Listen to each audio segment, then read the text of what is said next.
Many of you may remember Rei's first appearance on the series as the sympathetic character that appears injured in Chapter 1. Don't blame you, it's a powerful moment in the introduction of the show. At this point, we are anxious because of the angel attack and Shinji's refusal to pilot EVA Unit 1. However, the truth is that we already have seen Rei earlier as she appeared to Shinji on a vision in the first few minutes on the episode. But how is that even possible? It couldn't be the real Rei because she was on a hospital bed at the moment. So how Shinji could see Rei if he didn't meet her yet? What does that even mean? In this episode, we are going to dive deeper into one of the most complex characters in the series. So if you already seen my previous 5 episodes and got here, I am assuming that you already mastered the basics of the story. I also will be assuming that you have seen at least once the whole 26 episodes of the original run. If you haven't seen the end of Evangelion, however, don't worry, I will be spoiling it for you. This is a character analysis of the series, and not an analysis and review of the movie. This is Rei's Soulless Blues. Throughout the story, we see Rei as a background character that is overshadowed by Shinji and Asuka. However, Rei is as important as them, and subconsciously she is developing into a pivotal part of the story. Rei's story starts with Yui Kari and her disappearance in EVA Unit 1 during the contact experiment. Gendo couldn't resist losing his wife, therefore he used his powers as director of Gerim to create a clone from her DNA. This was not Yui's will, she wanted Gendo to take care of Shinji, however he had other plans. Gendo came up with the idea to replicate Lilith's soul and genes into Yui's clone. This is very important to understand. Rei is not a simple clone of Yui, but a tool that Gendo planned to use to reunite himself with his wife, going against Seal's original plans and the human instrumentality program. Because Rei I was basically a mix between Yui's humanity and Lilith's genes, that's made her a demigod. Now, if you have watched my previous videos, I overstated once and again that Lilith is the tree of knowledge, from which all humans come from. Therefore, Lilith is the source of all humanity. Also, I have to point out that even though Lilith is on stasis in the terminal dogma, she is angry with humanity for being restrained and exploited. That anger was transferred to Rei I. We can see that anger being released on Chapter 21, when she pushed Naoko Akagi's patience to her limits, which resulted on Rei I assassination and Naoko's suicide. At first glance, we can interpret that it was just a kid repeating something she heard from adults, in this case, Gendo. But the scene is not set for that. She comes out of the shadows with a shady smile like she wanted to cause chaos on Naoko's mind. Rei is a symbolic character, and Rei I is supposed to symbolize childhood, when humans are jealous and immature. The child in this case was jealous of the relationship of her father with another woman and pushed that woman to her limits. After Rei I died, Gendo went ahead to create another Rei, a more perfect Rei, one that he could control all the time. He decided to give her an incomplete soul. Many people in the community argue that the other part of Rei's soul was transferred to EVA Unit 00 so she could easily synchronize with it, using as an undeniable proof Chapters 23 events in which she supposedly finds Rei's one soul within the EVA Unit 00. I personally don't agree with that entirely, but more on that later. At this point of the story, Gerim was dissolved and Nerv was born as a replacement.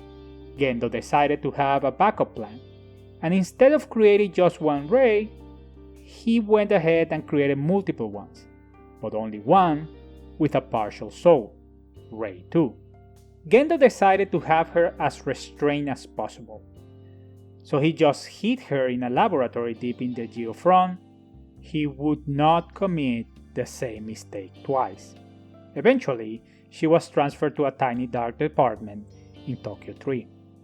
When we are introduced to Rei II, she only knows basic human functions. Other than piloting the EVA, she only knows how to eat, talk, and read. She does not have any social abilities or self-consciousness at this point just because Gendo did not allow it. Rei II symbolizes puberty, that stage in which humans start questioning authority and begin the journey for self-discovery. We subconsciously ride with her on a roller coaster of emotions when we are actually focusing on Shinji, Asuka, Misato, the angels, the main plot, and the multiple subplots. The reality is that from chapter 1 through her demise on chapter 23, we are living the emancipation of one Rei Ayanami. This transformation starts accelerating on chapter 14, when Rei is trying to understand what she really is and what her purpose is. This is utterly important to understand the end of the series and the end of Evangelion movie. If you are rewatching the series, take a close look at Rei all the time, and it will be easier to understand the symbolism that her character brings. At the beginning of her story, Gendo is the fatherly figure that she even defends to the point of slapping Shinji for questioning his motives. As we move along, she starts to take interest in Shinji as she grows her inner self, leaving behind Gendo's authority symbol and starting to embrace her free will and individuality, until we reach the climax of her story when she fought our missile. At this point, Rei already understood that she is Lilith on a human body, and Gendo's plans to use her to elevate him to a god. She thus decided to end it, saving Shinji and the rest of humanity. Going back on why I'm not 100% on board on the theory that supports Rei I being the soul on EVA Unit 00, comes from the fact that Evangelion is all about interpretation. It's just like a big giant puzzle. Therefore, if we see something, that does not mean that it is actually there. It's just a symbolic event. My interpretation of what Rei saw on chapter 23 was her inner self, when she finally understood her purpose in life and her destiny. Not the actual soul of herself in the EVA.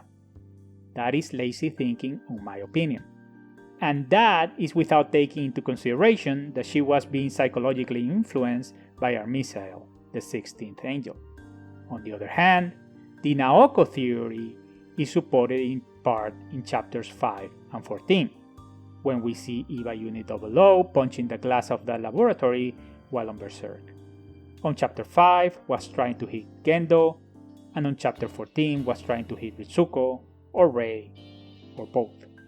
From my perspective, Naoko, who is Ritsuko's mother, was aware of her daughter's affair with Gendo, Gendo's preference toward Rei over her, and Rei being the reason of her demise.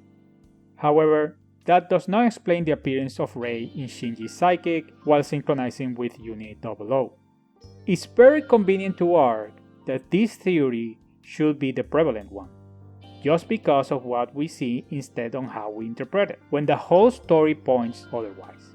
For example, we see Rei once and again associated with the moon throughout the series, while on the other hand we see Asuka associated with the sun.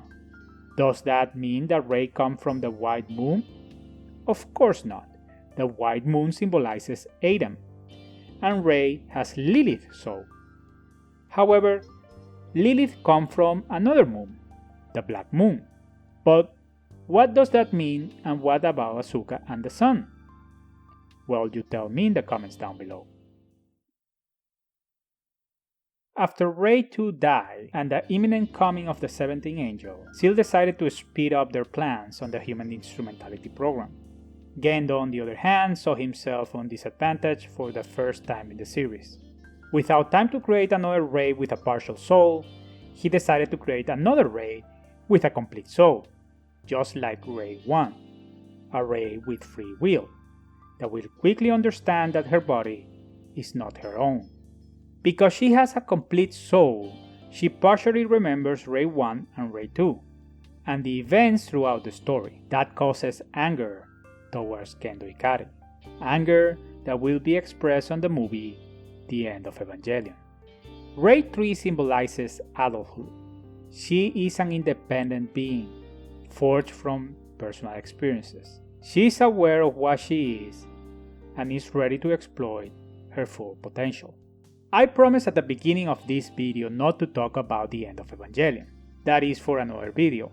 Instead, I am going to try to explain why Rei appears like a ghost to Shinji at the beginning of episode 1 without ever seeing each other. Now, this is insane and a bit complex, so bear with me. In chapter 23, Ritsuko takes Misato and Shinji deep into the terminal dogma. The first room that they visit is a laboratory where Rei II passed her first part of her life. Let's take a closer look to this scene. We can see clearly 3 words painted: top, bottom, and strangeness. Unless you are a physicist or an expert on quantum mechanics, and you are like me, that all physics that I know is what I learned from one Dr. Sheldon Cooper, that means nothing. Top, bottom, and strangeness are the names of 3 out of the 6 quarks known to exist. A quark is a basic subatomic particle. This is important because a quark can be in multiple places at the same time. Also, time has no effect on them. Therefore, the Rei that we see on chapter 1 is actually Rei III at her full potential, traveling through time and space. Guys, thank you all so much for watching this episode of my Eva series. If you haven't subscribed to my channel yet, I hope that today is the day that you consider on doing so. And now that you're thinking on doing that, you can also think on smashing that like button. Have a great day, and I will see you again very soon.